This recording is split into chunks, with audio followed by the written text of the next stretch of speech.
এখন প্রশ্ন হচ্ছে যে আমাদের প্রিয় নবী মুহাম্মদ সাল্লাল্লাহু আলাইহি ওয়াসাল্লামের আব্বা আম্মা এরাও তো ফাতরাতে মারা গেছেন, তারা জান্নাতি না জাহান্নামী? এক্ষেত্রে আল্লাহ নবীর আব্বার নাম ছিল আব্দুল্লাহ ইবনে আব্দুল মুত্তালিব, আল্লাহ নবীর জন্মের পূর্বেই মারা গেছেন। আল্লাহর নবীর মায়ের নাম ছিল আমেনা বিনতে ওয়াহাব, তিনি আবওয়া নামক জায়গা, যেটা মক্কা মদিনার মাঝখানে। আল্লাহ নবীর বয়স যখন 6 বছর ছিল তখন সে ওখানে মারা যায়।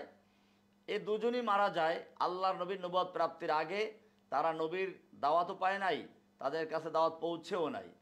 এখন কোরআনের বিধান হচ্ছে, আল্লাহ বলছেন ওমা কুন্না মুআযযিবিনা হাত্তা নাবআসা রাসূলা, আমি রাসূল প্রেরণ করা ছাড়া কারো শাস্তি বিধানকারী নই। এটা একটা মূলনীতি এবং এটা বড় আসলুন আযীমুন ইনদা আহলিস সুন্নাহ, যে আল্লাহ তাআলা কাউকেই রাসূল পাঠানোর মাধ্যমে ইকামাতে হুজ্জাত করা ছাড়া শাস্তি বিধান করবেন না।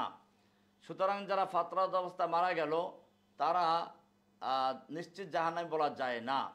অপরদিকে একটা হাদিস, যেটা আনাস ইবনে মালিক রাদিয়াল্লাহু তাআলা আনহু থেকে বর্ণিত, আন্না রাজুলান ক্বালা ইয়া রাসূলুল্লাহ আইনা আবি, একটা লোক এসে আল্লাহ রাসূলকে জিজ্ঞেস করে, ইয়া রাসূলুল্লাহ আমার আব্বা কোথায়? সে মারা গেছে জাহিলি যুগে, তো তিনি কোথায় আছেন? ক্বালা ফিন নার, আল্লাহ রাসূল বললেন যে সে জাহান্নামে আছে, আগুনে আছে। ফালাম্মা আদবারা, যখন লোকটা যাচ্ছিল আল্লাহ রাসূল ডাক দিলেন, দাআহু ফাকালা ইন্না আবি ওয়া আবাকা ফিন নার, আমার বাবা এবং তোমার বাপ জাহান্নামে আছে। এটা মুসলিমের হাদিস, 203 নম্বর হাদিস। এই হাদিসের কারণে অনেকেই সোজা বলে দেয় যে আল্লাহর রাসূলের আব্বা আম্মা জাহান্নামী, হাদিসে আছে যেহেতু। কিন্তু এখানে মুহাদ্দিসিনদের বক্তব্য হচ্ছে যে এই হাদিসটা হয়তো আল্লাহ রাসূল সাল্লাল্লাহু আলাইহি ওয়াসাল্লামকে জানাবার আগে, অর্থাৎ আয়াত ওমা কুন্না মুআযযিবিনা হাত্তা নাবআসা রাসূলা, আমি কোনো জাতিকে শাস্তি বিধানকারী নই রাসূল প্রেরণ করা ছাড়া, এই ঘটনার আগের ঘটনা। অর্থাৎ আল্লাহ রাসূলের আব্বা আম্মা সম্পর্কে জানানো হয় নাই তখন, কিন্তু যখন এই আয়াত নাযিল হয়ে গেল তখন এটা নিশ্চিত হয়ে গেল যে তারাও কিয়ামতের মাঠে পরীক্ষার সম্মুখীন হবেন। এই কারণে আল্লাহ তাআলা চাইলে তাদেরকে ক্ষমা করে দিতেও পারেন যদি তারা ওখানে পরীক্ষা উত্তীর্ণ হন। সুতরাং এই ব্যাপারে আহলুস সুন্নাহ ওয়াল জামাআর যারা বিচক্ষণ তাদের বক্তব্য হচ্ছে, আল্লাহর রাসূলের আব্বা আম্মা সম্পর্কে এরকম প্রশ্ন আসলে আত-তাওয়াক্কুফ, সেক্ষেত্রে কোনো মন্তব্য করা থেকে নিজেকে স্থগিত রাখা। কারণ দুই দিকে আয়াত, একদিকে কোরআনে আয়াত আছে, আরেকদিকে হাদিস আছে। আয়াতে স্পষ্ট বলা আছে, আল্লাহ তাআলা বলছেন আমি কোনো জাতিকে শাস্তি বিধান করি না রাসূল পাঠানো ছাড়া। এছাড়া ওই বিষয়টা ছিল একটা তাৎক্ষণিক বিষয়। এছাড়া ওখানে হাদিসে আরও অনেক ব্যাখ্যা আছে, যে এখানে ফিন্নার বলছেন চিরস্থায়ী জাহান্নামী কিনা তা তো বলেন নাই। কাজেই যেখানে এতগুলো সুযোগ আছে সেইখানে সরাসরি বলে দেওয়া যে হাদিসে আছে আল্লাহ রাসূল আব্বা আম্মা জাহান্নামী, আপনি আয়াতের দিকে লক্ষ্য করলেন না, এটা ইনসাফ না। তাদেরকে অপরাধ এটাই যে তারা আল্লাহ রাসূলের আব্বা আম্মা তাই জাহান্নামে যাবে, আর অন্যরা রাসূলের আব্বা আম্মা না তাই জাহান্নামে যাবে না, তাদের ব্যাপারে চুপ থাকবো। বিষয়টা ভাবতে হবে। আরও কিছু বিষয় দেখা যায়, আমি প্রায় বলে থাকি যে কিছু লোক আছে যখন ইয়াজিদের প্রসঙ্গ আসে তখন বলে জান্নাতি।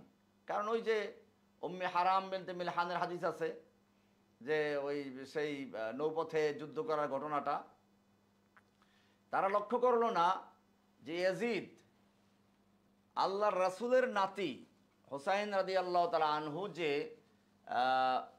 কুফার দিকে যাচ্ছেন, সেই সময় নোমান ইবনে বশিরকে বরখাস্ত করে তার জায়গায় ওবায়দুল্লাহ ইবনে জিয়াদের মতো একজন স্বৈরাচারী খুনি একে নিয়োগ দিল।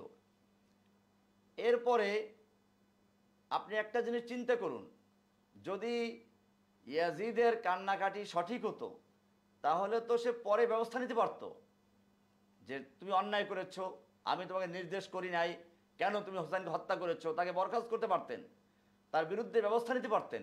আগে না হয় জানেন না, পরে তো জানলেন, জানার পরে তো শাস্তি দেওয়া যেত, কিন্তু না, এরকম কোনো শাস্তি তো দেয় নাই। তাছাড়া ইয়াজিদ তার 3 বছরের শাসনামলে, কয় বছর? 3 বছর। এখানে একটা কথা বলে দেই, ইয়াজিদের শাসনকাল ছিল 3 বছর 6 মাস, আর ঘটনাক্রমে শেখ মুজিবের শাসনকালও ছিল 3 বছর 7 মাস। ইয়াজিদ এবং শেখ মুজিবের মধ্যে খুব সুন্দর মিল আছে। ইয়াজিদও তার 3 বছর 3 বছর 3.5 বছরের এই শাসনকালে 3টা বড় বড় আকাম করেছে, ইসলামের জন্য ক্ষতি করেছে। একটা হচ্ছে কারবালার ঘটনা, আল্লাহর নবীর পুরো বংশ শেষ করে দিয়েছে। আর 2 নম্বরে ছিল মদিনায় আক্রমণ করা, হাররার যুদ্ধ নামে যেটা খ্যাত। এখানে প্রায় 700 হাফেজে কোরআন হত্যা করেছে। কত? 700। এরপরে প্রায় 10,000 মানুষকে হত্যা করেছে সাহাবা, মুহাজির, আনসার মিলিয়ে। এছাড়া 3 দিন পর্যন্ত মদিনায় আল্লাহর নবীর কবরের পাশে রিয়াজুল জান্নায় মসজিদ নববীতে ঘোড়া বান্ধা হয়েছিল, ধর্ষণ করা হয়েছে। ইসলামের ইতিহাসে তো চরম অন্যায় করেছে। ইসলামের ইতিহাসে এত বড় অন্যায়, এত বড় জঘন্য কাজ আর কেউ করে নাই। মদিনার সাহাবীদের মেয়েদেরকে, তাবেঈদের মেয়েদেরকে ধর্ষণ করেছে উন্মুক্তভাবে, ফ্রি করে দিয়েছে, যা করতে পারো করো। ওয়াকে হাররা 700 হাফেজে কোরআন সেদিন হত্যা করেছে। সেদিন বড় বড় আকাবের সাহাবা, বুড়া সাহাবা ইসলাম ছিল অনেক, তাদেরকে নির্যাতন করেছে। আর তৃতীয় আকামটা করেছে মক্কার খানা কাবায় হামলা করেছে, কাবার গিলাফে আগুন ধরিয়ে দিয়েছে, ছাদ ভেঙে ফেলেছে, মেনজানিকে স্থাপন করে সেখানে কামান দিয়ে গোলা নিক্ষেপ করেছে। 3 বছরে 3টা বড় বড় আকাম করেছে এই ইয়াজিদ। এই কারণে যারা আহলুস সুন্নাহ ওয়াল জামাআহ, যারা বিচক্ষণ, তারা বলেছেন ইয়াজিদের ব্যাপারে গালিগালাজ করে সাজাদ আলী সনামিন অথবা কোনো মূর্তিকে সেজদা করে ফালা ইউহকামু বিকুফরিহি, তাকে কাফের বলে হুকুম লাগানো হবে না। কেন? লিআন্নাহু লা আকলা লাহু, কারণ তার তো কোনো আকলই নেই, কোনো বুদ্ধি নেই। এরকম ইমাম নববী রাহমাতুল্লাহ বলেন ইত্তাফাকাল উলামা আলা আন্নাল মাজনুন লা ইউকাল্লাফু ওয়া লা ইউহাসাবু আলা ফিলিহি ওয়া লা ইউকাফফারু বিকালামিহি।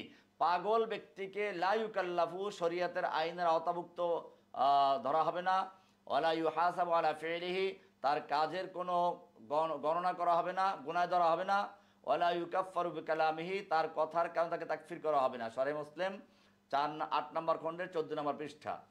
শাইখুল ইসলাম ইমাম ইবনে তাইমিয়া রাহমাতুল্লাহ বলেন আল মাজনুন ওয়াল মা'তুহ লা ইউআকাবু ওয়া লা ইয়াদখুলুন নার বাল ইমতাহানুনা ইয়াউমাল কিয়ামা। পাগল এবং সেই বুদ্ধি প্রতিবন্ধী তাদেরকে শাস্তি দেওয়া হবে না এবং তারা জাহান্নামে প্রবেশ করবে না, বরং তাদেরকে কিয়ামতের মাঠে ইমতিহান করা হবে, পরীক্ষা নেওয়া হবে। মাজমুল ফাতাওয়া 24 নম্বর খণ্ডের 372 নম্বর পৃষ্ঠা।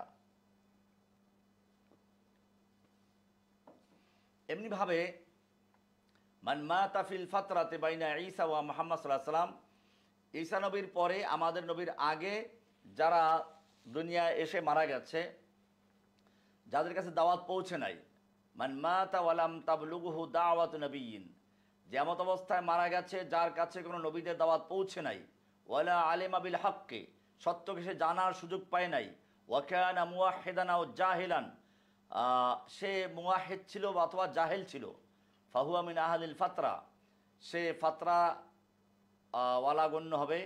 লা ইউআযাবু হাত্তা তাকুম আলাইহিল হুজ্জা, তার উপরে একামাতে হুজ্জাতের আগ পর্যন্ত তাকে শাস্তি বিধান করা হবে না। দলিল কোরআনের আয়াত ওমা কুন্না মুআযযিবিনা হাত্তা নাবআসা রাসূলা, আরও অনেকগুলো আয়াত আমরা আগে উল্লেখ করেছিলাম। এ প্রসঙ্গে রাসূল সাল্লাল্লাহু আলাইহি সাল্লাম বলেন, হাদিসটা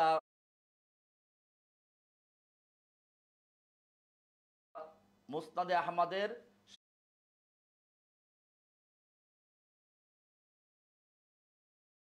16,344 নম্বর হাদিস তবরানীতে আছে, এবং এই হাদিসটাকে ইবনে কাসির তার তাফসিরে সহিহ বলে আখ্যায়িত করেছেন।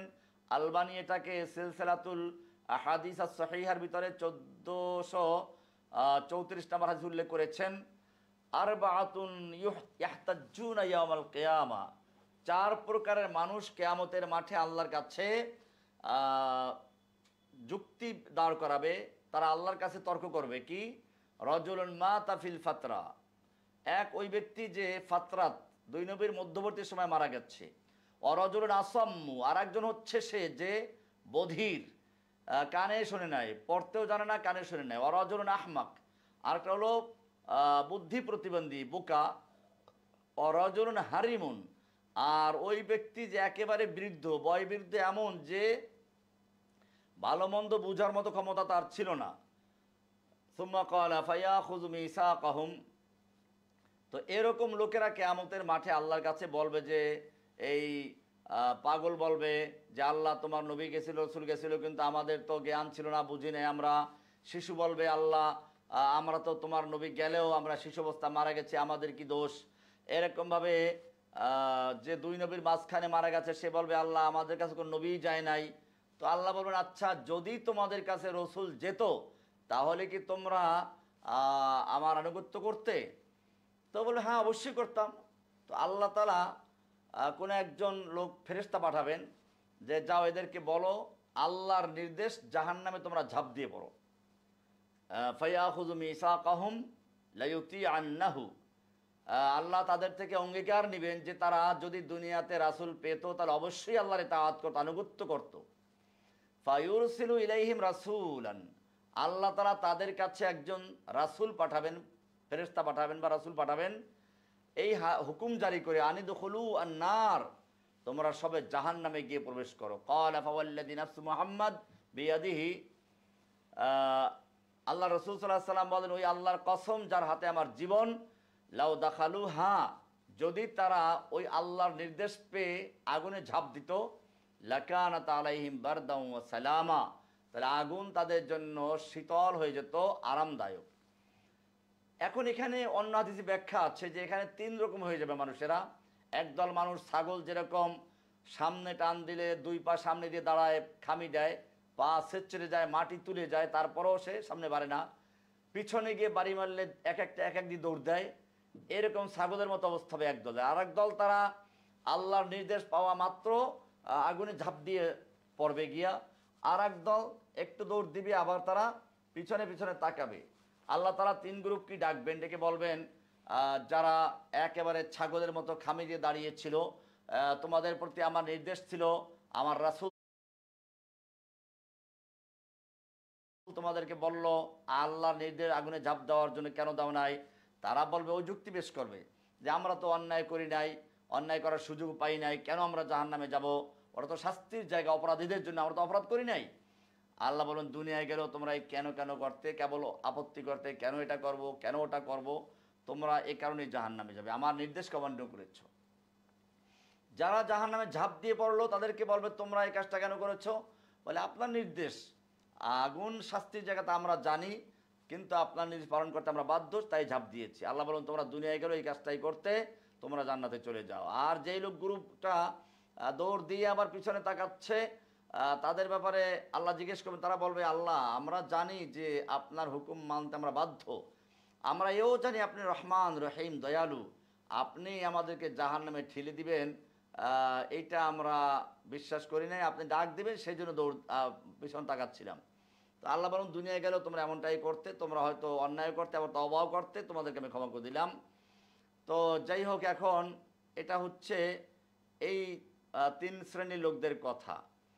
এখানে একটা বিষয় আমি উল্লেখ করতে চাই, সেটা হচ্ছে এই আল্লাহর নবীর আব্বাও এই, আচ্ছা আমার ওই আগের কথাটার দলিল আছে আরও, সেখানে আছে আল ইমাম ইবনুল কাইয়িম রাহমাতুল্লাহ বলেছেন আতফাদুল মুশরিকিন ওয়াল মাজানিন ওয়া আহদুল ফাতরা ইমতাহুনা ফি আরসাতিল কিয়ামা, যে মুশরিকিনদের শিশুরা, বাচ্চারা যারা মারা যায়, পাগল লোকেরা এবং দুই নবীর মাঝখানে ফাতরাতের সময় যারা মারা যায়, ইমতাহানুনা ফি আরসাতিল কিয়ামা, তাদেরকে কিয়ামতের ময়দানে পরীক্ষা করা হবে। ফামান আতা দাখালাল জান্নাহ,